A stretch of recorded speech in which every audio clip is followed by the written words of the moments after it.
Oh my God, yeah.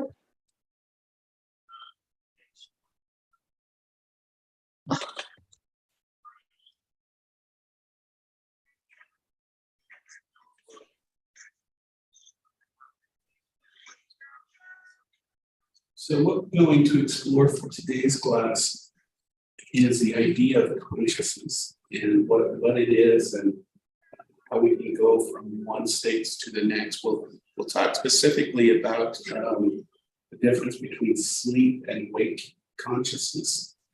And we'll hit on some of the aspects of drugs and how they influence our consciousness as well.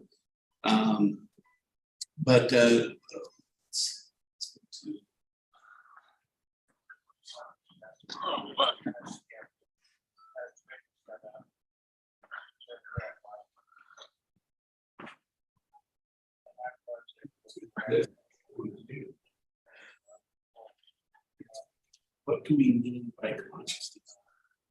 When we talk about consciousness, at least for the sakes of this class, we're talking about our ability to either perceive or not perceive the world around us. The ability to use past knowledge as it's expressed in our lived experience, as you would say. So if we give a formal definition, consciousness is the combination of a person's subjective experience of the external world and a person's internal mental activities. Okay, this probably sounds a lot like perception, but perception is just the interpretation of stimuli itself. Consciousness is the awareness of that. Consciousness is when we perceive something in our environment, and then we take it to the next level where we look at internal mental states such as emotions and feelings, internal states such as memories, to kind of develop this subjective narrative of what we're going through.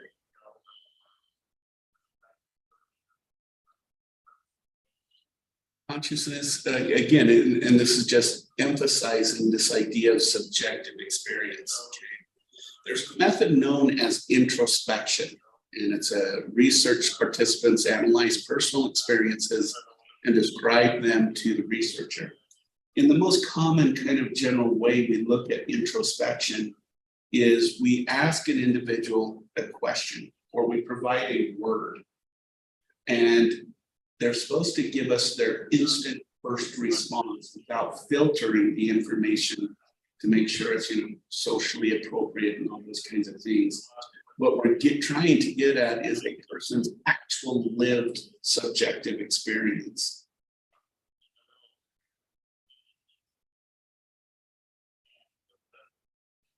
And then, but there's a problem with the introspection is that it's subjective and unique to each person. If I were to go around the room again and ask you what is your conscious world right now, you may tell me something like you might be thinking of what you're going to do after this class. You might be reflecting on what happened this weekend. You wouldn't necessarily, be here in this class right now. You're always coming in and out of consciousness. Okay, an example of this is at the end of this class. I know, even though you felt you were completely here, I hope, you'll probably only remember about 10 to 15 minutes of this entire lecture. Because what happens is when we're in a state of consciousness, we have to zone out every 10 to 20 seconds, meaning that every 10 to 20 seconds, you're having a completely different thought. You have to convert because you can't have that much sustained attention provided to this. Our brains constantly have to cycle them. And so we know that in a 60-minute lecture, most people are only going to remember about 10 to 15 minutes of it for verbatim. Okay? And then we fill in the rest, as you could say, with what we thought we heard. And that's what we mean by this method just gets to the subjective reality of our conscious life. So when we're looking at, the difference between objective versus subjective as it's important in psychology, when we're talking about objective, we consider information as an object that exists apart from your opinion. Okay? When we're talking about subjective experience, we consider information as the subject to your opinion of it. Okay? Meaning, what this means is that you can.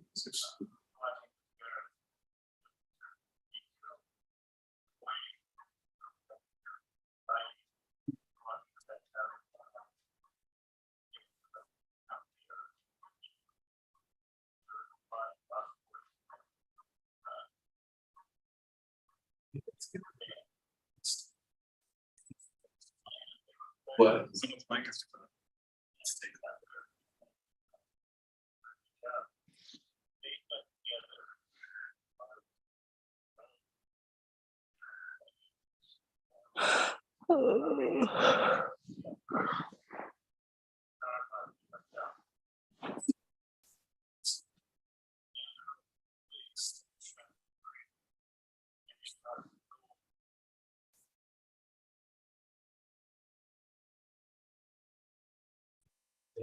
Let's take which one? We're gonna just turn it up. Yeah, I think we're good now.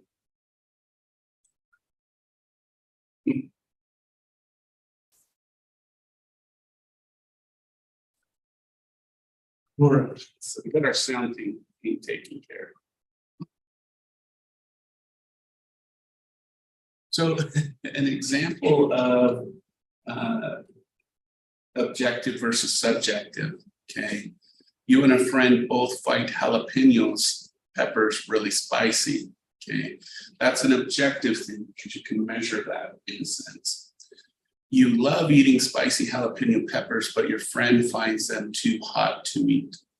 And again, it kind of goes back to that example with sensations and perceptions, is two people can experience the same thing differently from each other.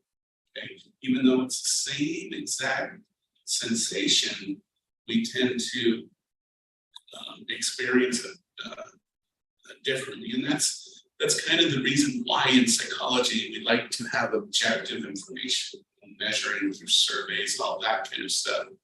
But to truly understand the human condition, you also have to have how the person is experiencing that subjective reality.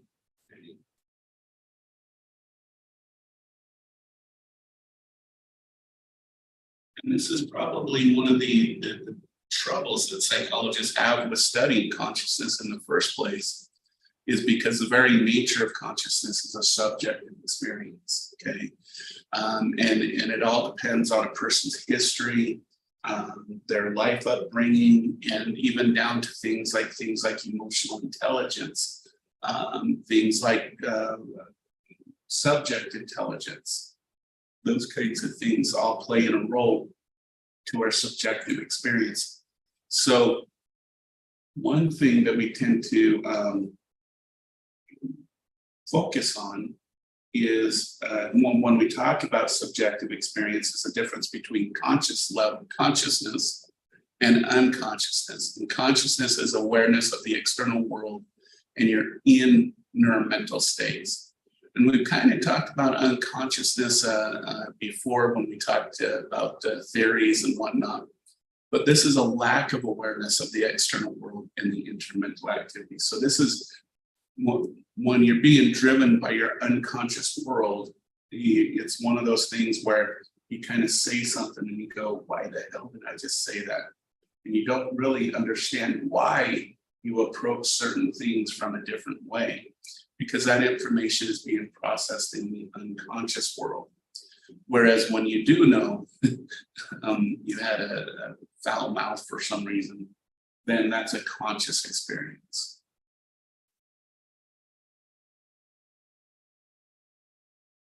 Now, one thing that we can study from at least an objective perspective is people's subjective experience of altered states of consciousness. So we tend to talk about what's called normal waking states of consciousness.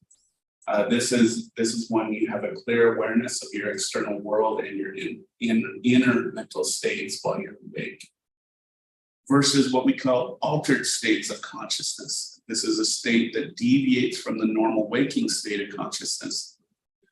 It may be reflected, as this slide says, it may be reflected in either more vivid awareness or less clear awareness of the external world. So we can talk about hallucinogenics that alter consciousness versus a depressant of some type, such as alcohol or something like that, that then depresses your conscious reality.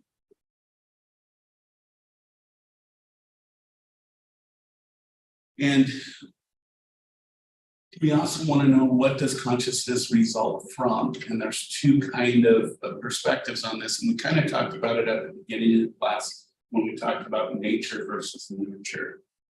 And this is dualism, which is the brain and the mind are inseparable. So in this dualistic perspective, is the idea that your mind is there's two different things, but they can't be separated from each other. They're one and the same until death or something like that. Materialism is a processing of brain allows for experiences of the mind. So what materialism is it's the pure nature approach, that everything we do is just a process of a brain process of some type. And we don't really have a conscious mind. In the materialist way, consciousness is just a side product of brain mechanisms and brain processing. Okay? Whereas the dualist approach is that consciousness drives the brain and drives brain processes, or the mind is in the driver's seat, as you would say. Okay? So when we think about this, psychologists examine and even measure things like consciousness and mental states, once considered too subjective to study. And the main ways that we can study now our conscious level is through brain scans, such as an fMRI, which allows us to see the brain actively engaging in its world, same C scans. Okay, and we know that certain types of brain regions and certain types of brain processes give us our subjective experience.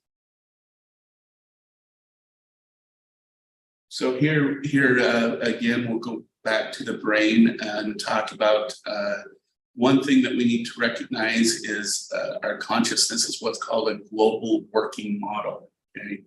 Meaning that it's not necessarily controlled by a single area of the brain, but it's a culmination of all the activity that is going on inside the brain. So, for example, the prefrontal cortex, I understand the plans, okay? The primary motor cortex, I'm all about movement, or we're moving. And the parietal lobe is about spatial relationships, occipital lobe is what you see, and temporal lobe is what I hear. And consciousness is a combination of all these states in one period of time. Okay?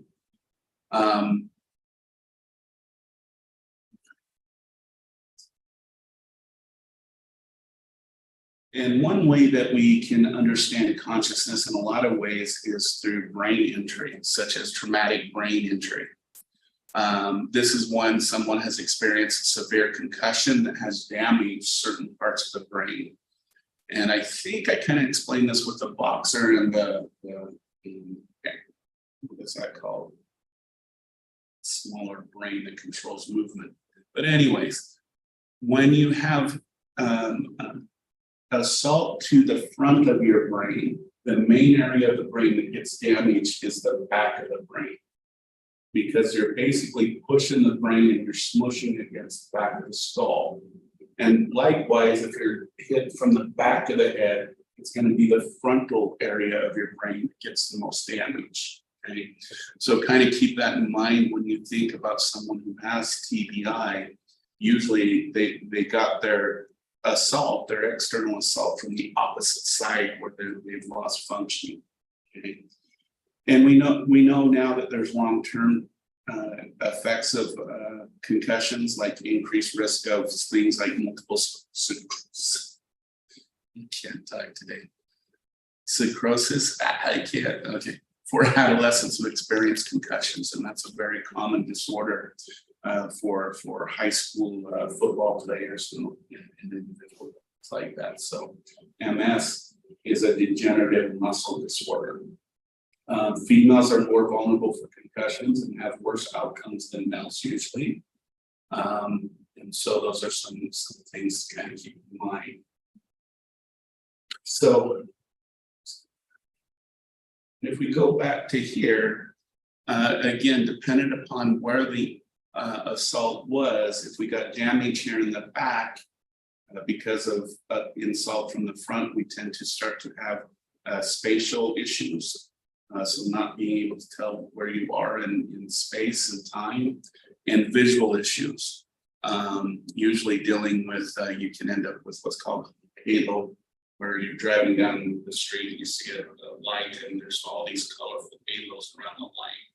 And a lot of people with TBI to the back of the head actually end up either needed to have some corrective glasses. You can see some people, they walk around everywhere with certain tint of glass in their glasses. That usually denotes that they have some type of visual assault in the back of their head in that area. So, and then if we get hit from the back of the head, it doesn't do me any good to look at the screen, does it? Point at the screen. We can get damage in the prefrontal cortex. So we can become more aggressive. We can lose our ability to be social. We're more likely to fall into things like addiction. And we have a really hard time planning.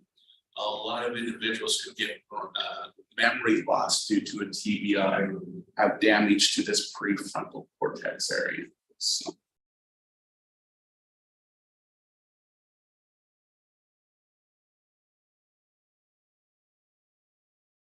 Now we can have concussions, and then we can have comas, okay? People with comas have a sleep-wake cycle. They open their eyes, they appear to be awake, but generally not responsive to their surroundings. So someone who is in a coma, they do go through wake, and their brains actually will activate a wake state. So the waves in their brain are in a wake state. And then they'll also have a sleep state. But when you ask them to respond to you, if you poke their toes with a little needle, they have no reaction whatsoever most of the time. Okay, and brain imaging has shown that some people with comas are in a minimal conscious state, meaning that they may not be completely conscious, but they're still processing things like language and mental activities in response to external stimuli. When coma lasts more than a month, the person is said to have unresponsive wakefulness syndrome, meaning that the person is, for all sakes and purposes, awake. They just can't respond to their external world. And this is where a lot of the ethics about people with comas come into play, because they're not actually passed away, and they're still processing information on a conscious level and still have sleep and wake cycles. And so the big debate about whether you should, quote unquote, kind of pull the plug off their life support and stuff, that's where a lot of the argument comes from about keeping them on life support, because in reality, they are still technically there. They're just not able to respond to the external world. And there's a lot of reasons why. Some of it may have dealt with a TBI, some severe traumatic brain injury.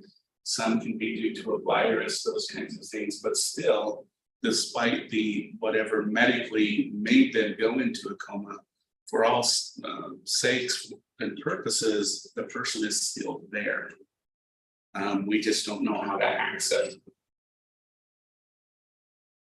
So when we look at where people's brains are firing when they're having a conscious experience, okay, similar regions of the brain activate in coma patients. So when we show imageries of tennis and whatnot, the patient, if you'll notice, still lights up, but maybe just not as much as the control group, the healthy volunteers. And we can even see in spatial navigation with imagery, so showing where, you know, these days they use the virtual reality glasses and they have the person travel through, you know, space or time or whatever it may be. And we can denote that even though it's a little bit different, the same areas of the person who has the coma are lighting up the same regions as people who were perfectly healthy. And that's the evidence that so far we have that people who are in a coma still do have conscious states. And you will do note on this top one right here, you'll see the reason this probably isn't fully active is you can see where the person got damage to their brain because of this end-to-end skull right here, right here. So we think that's why that doesn't become fully active as this other regions do compared to this one.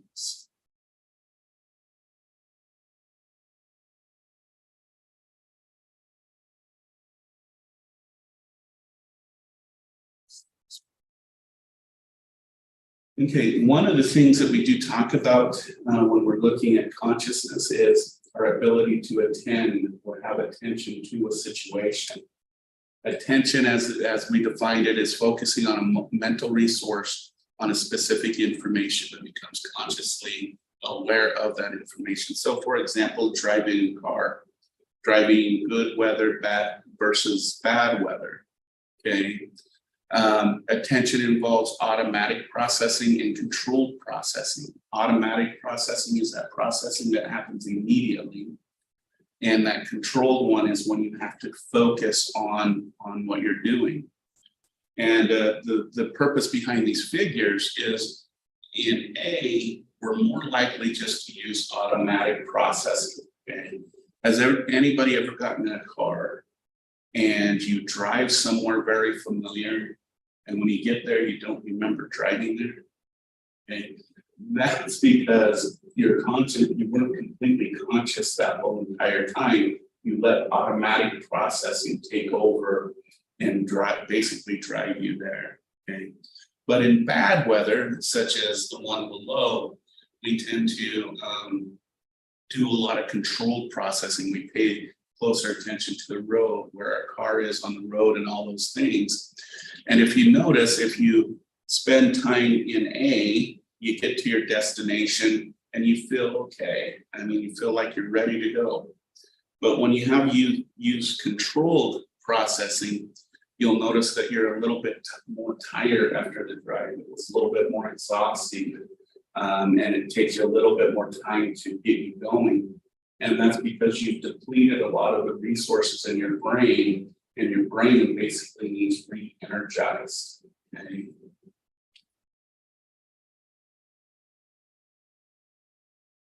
So as this says, automatic processing is that fast, almost reflexive processing, and controlled processing is more that slow, requires more mental resource.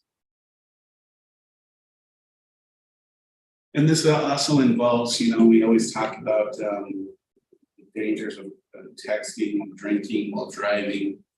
And it's kind of interesting that even when we take, so the kind of more famous experiments that really led to a lot of law change is we took people who said that they were excellent multitaskers. I mean, they say, you know, they could basically drive, shave, and talk on the phone and drive perfect. And we take people who are not so good. They'll admit, I can't multitask. I can't do two things at once. So we take those two types of people and we put them in a set up driving track where there's opportunities of, you know, a cardboard kid jumping in front of the car. It has cones, so you can tell when you went off track and everything else. And we basically have these people drive and multitask. We say, we want you to text and drive at the same time in both scenarios. And same with the people who say they suck at multitasking. And what we find is that people who swear that they drive really good and can text and do that made just as many mistakes as the person who admitted they can't multitask. Okay. And that was really one of the first evidence-based notions that we really should text and drive. Okay. Probably the more serious issues with things like texting and driving is you have to switch conscious states. Okay. Driving is a motor state, meaning that you're using your motor strip in your brain. You're using the parietal lobe, which is being able to see depth and distance. But when you switch to texting, your brain shifts to the prefrontal cortex, which is a social area of the brain, of course. And we found that switching back and forth has a delay of around 12 to 15 seconds, meaning that from the time you stop texting, it takes about 12 to 15 seconds for you to get back to driving. Okay. So even regardless of how long it takes you to text, there's a 30-second lag between shifting of consciousness or shifting of tasks. And that's another reason why it's a suggestion not to text and drive.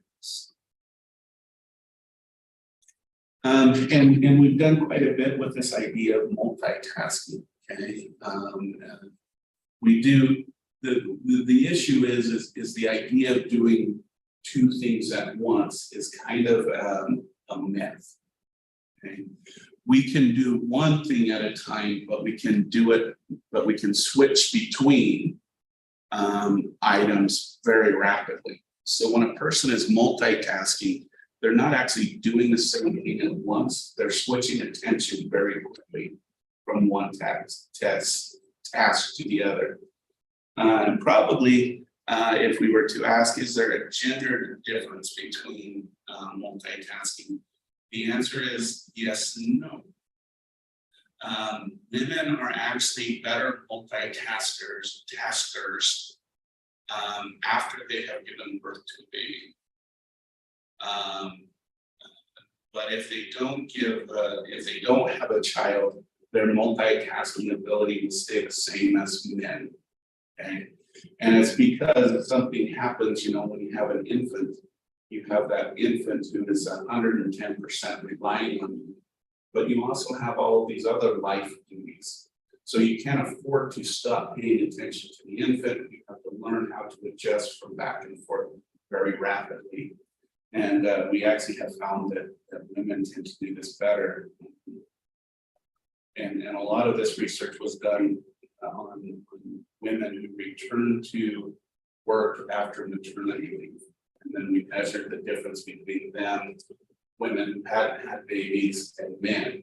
And we find that this phenomenon can occur. So on a gender basis, that's what we see. On a cross-cultural basis, depending upon the demand of the environment will determine how good someone is at multitasking. Okay. So for example, if you live in a community, let's say the big city areas, urban areas tend to, because you have to shift your attention so much to what's going on and there's so much stimuli in the environment, they can do this switching of attention much quicker than people who say live in a rural area. But does that make them perform better than others? The answer really is no. Okay? Because that adaptation to multitasking is something that is learned, as with the example of giving birth to a baby. Okay? So.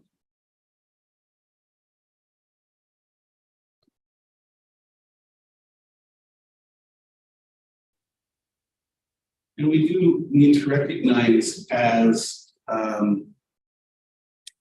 stress increases, our ability to attend decreases. And this is what's called unintentional blindness. Okay. Where probably the more famous research in this area, and maybe we'll have a video on it when we return from fall break. But this is where they have people maybe shooting some baskets, okay, and playing a basketball. And the experimenter tasks you with counting how many points the guy in the pink shirt that is number one, that has number one on his shirt, makes. How many shots does that person make? And that person then is focusing on that. And then in the experiment, maybe they have like a clown running across the stage, something that really would catch someone's attention. Okay. And what we found in this experiment is the people who had to focus on a lot on a single individual or a couple individuals making baskets, and their job was to count that, only about 9% of them saw the clown. And for the rest of them, the researcher actually had to rewind the tape and show them that there was a clown that ran across the stage or ran across the thing. And this is what's called inattentional blindness. That a lot of times especially when stress increases, our cognitive load increases, sometimes we don't even physically recognize some of the stimulus in the environment. Okay? And so maybe we'll watch a video on that when we return, because it's kind of funny.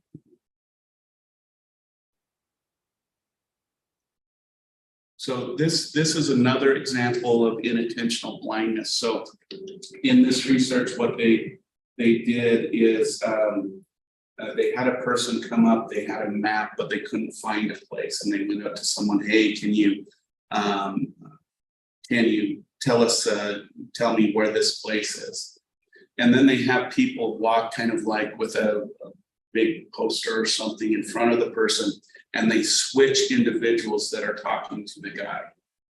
And the question is how many people actually noticed that the stranger was switched?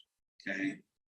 And what they found is that actually a small percentage of people actually recognized that the stranger switched places. And sometimes it was pretty exaggerated. It was switching a man with a woman in some cases, clothing, whether a guy had a hat or not hat, beard or no beard.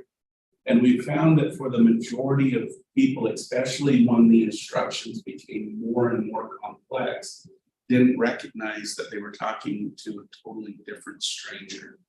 Okay? And this is another example of inattentional blindness. When we get so focused on one task, on one conscious area, we tend to not see or recognize changes in our environment.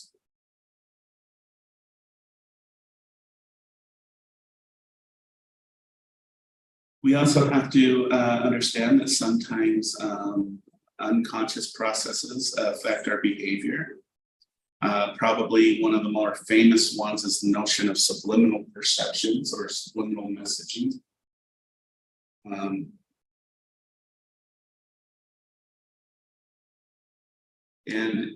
So this was very popular in the 60s and 70s and 80s when they used to play that record backwards and it said something about someone being the devil or something like that, or praise to Satan or something.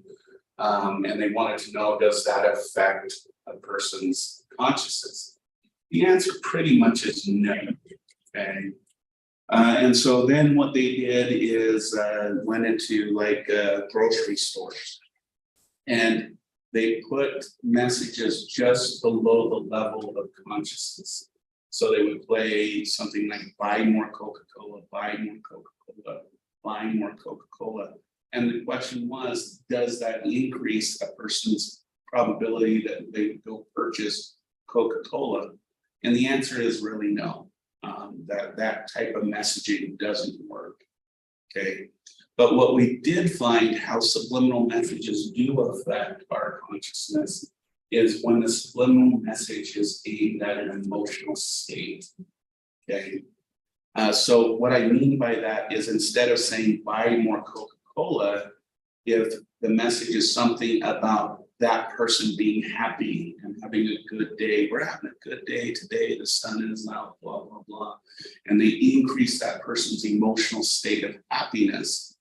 And then they have a display of Coca-Cola that says, happy people buy Coca-Cola. Okay?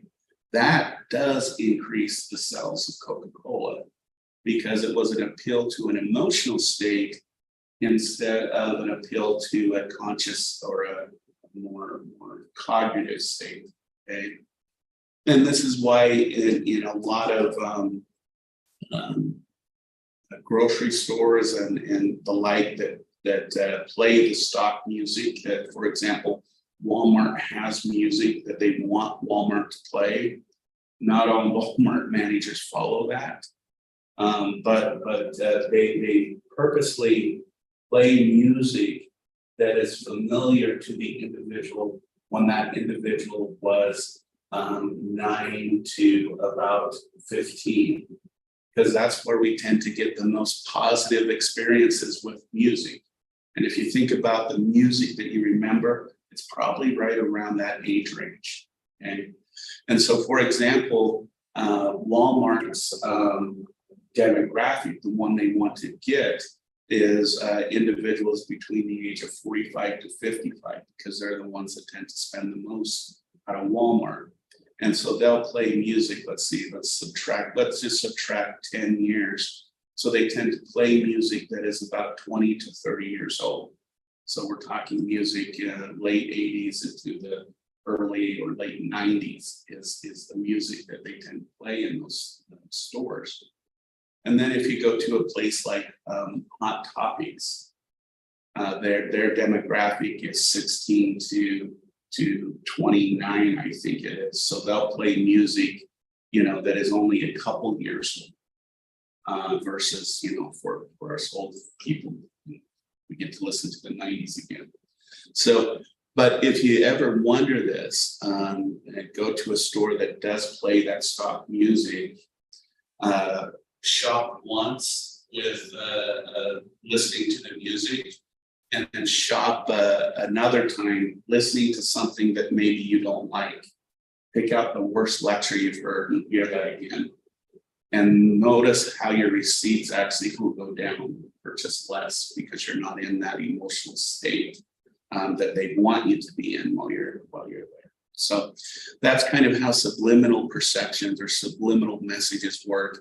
If it appeals, like I said, if it appeals to the emotions of the individual, it can change their behavior unconsciously. If it appeals to more cognitive processes, it tends not to work at all.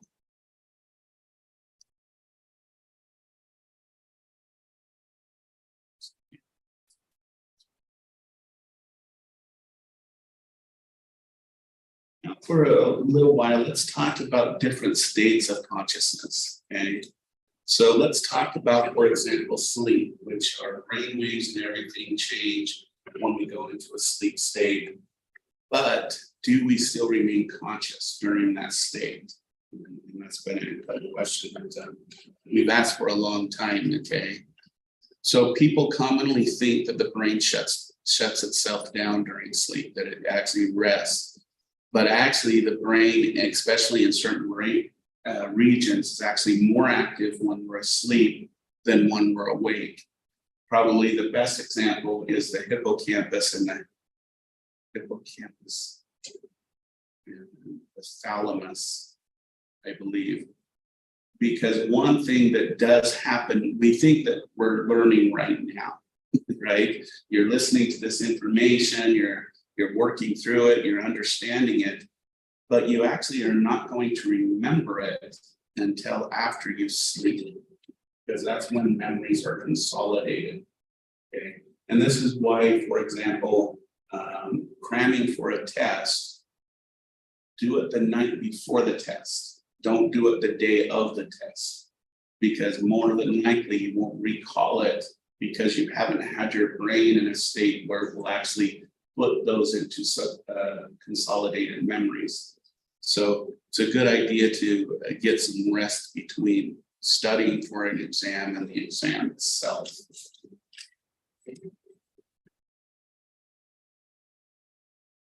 We also recognize that the brain goes through what's called has a natural circadian rhythm. Okay, and this is the changing between sleep cycle versus wake cycles. Okay, and it really has to do with how much light is being registered by the individual.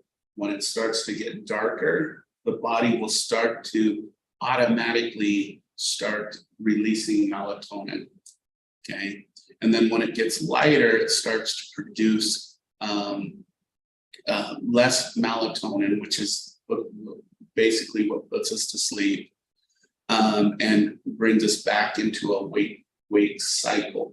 Okay, this is also the reason why people don't recommend leaving the light on while you sleep and those types of things, because you actually don't fully fall asleep when there's light that's still entering your room or still available. And they also say this with cell phones, you know, make sure it's on the black screen, it's not lit up, and those kinds of things. So just something to keep in mind. This is also why, like at convenience stores, when they're on the graveyard shift, they make sure the store stays really, really bright, because they don't want it too dark, because then that risks the individual producing too much melatonin and then falling asleep on their night shift. So if you've ever wondered why it's so stinking bright in a convenience store at night, that's really the reason why. Is it's benefit to the employee in keeping them awake through their night shift.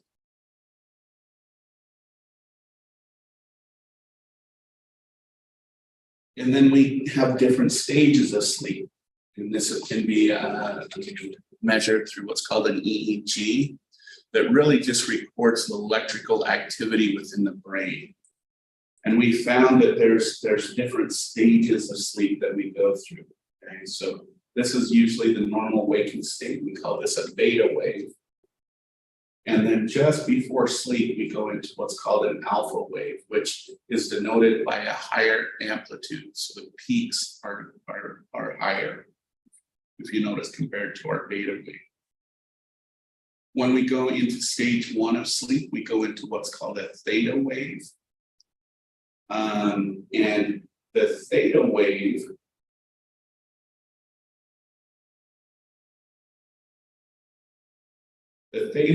then transitions into what's called an N2 sleep. And this can be noted, if you notice, changes in brain waves occur very often when we get into this stage 2 of sleep. And this is also, so then that's the second stage. And then we go into what in this stage right here is what we know as deep sleep, or stage 3. This is when the brain has really slowed down, but there's still activity. And this is, if anyone has ever woken you up and it takes you a minute to figure out where you're at, that means that you are in a delta wave sleep. Okay, meaning that your brain isn't maintaining a level of consciousness to remember where you're at or what's going on. REM sleep, it's called REM because it's known as rapid eye movement. If you ever have someone asleep on you and you're kind of wondering what's going on, if you just put a light across their eye, you'll notice that eventually it'll start twitching back and forth. And this is called rapid eye movement. This is associated with dreams. This is what produces our dreams. This is rapid eye movement. Because what's happening is, let me put it to you this way. When we fall asleep, our brain shuts off the motor areas of the brain, meaning we kind of get in a state of paralysis. Okay? And so what's happening during REM is your brain is becoming completely active. It's having completely conscious activities. This is when memories are getting consolidated. But because it's shut off the motor areas of the brain, you don't physically actually experience what you're experiencing in your dreams. Okay? People who night walk and those kinds of things, that motor strip isn't turned off in them. So they're actually living out their dream state. Okay? And that just means that they're unable to go into body paralysis. These guys might be obviously. Yeah, that sounds weak. No, isn't it? Yeah. So there's nothing wrong, it's just your brain doesn't want to shut down on you all the day, so.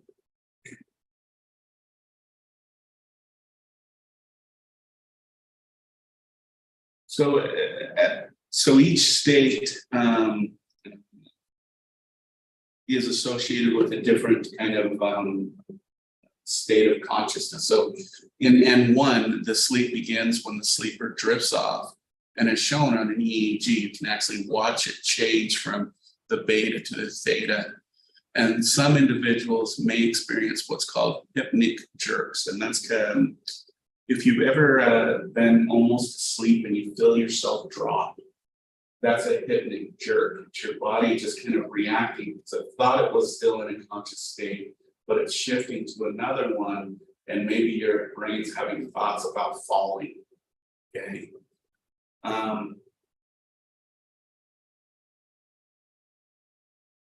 And then in N2, the breathing becomes more regular, the sleeper becomes less sensitive to external stimuli. Okay. And then in N3 is when we go into that deep sleep. And it's very hard to wake someone up after in this state. And then you'll notice everything that's associated with REM sleep. So this is when we get dreamy, we have that motor paralysis. And really, in an EEG, it's really hard to separate a conscious EEG and an EEG in REM sleep, which is what kind of makes it a unique state of sleep. And we know throughout the night, so this is an 8-hour night shift.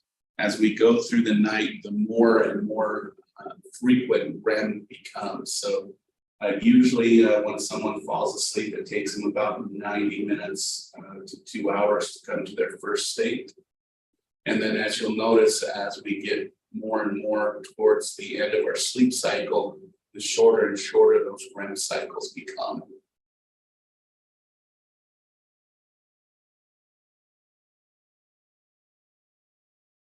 So again, dreams are produced because our brain is actually in a conscious state, but it's also exploring different memories. Our memory system is not set up to where it's based on time.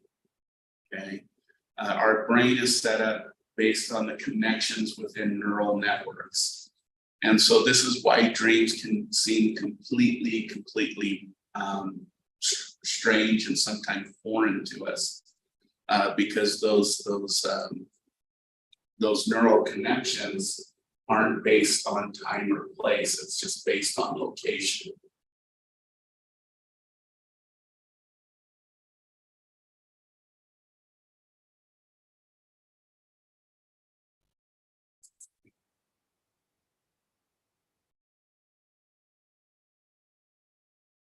And then again, when we look at activity, you'll notice that a large part of our prefrontal cortex, which deals with planning, and our motor cortex, of course, is inhibiting motor movement.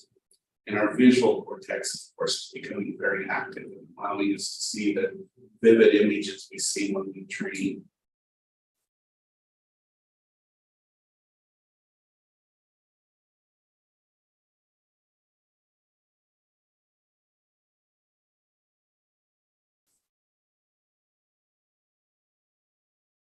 Okay, I think I'm going to end here.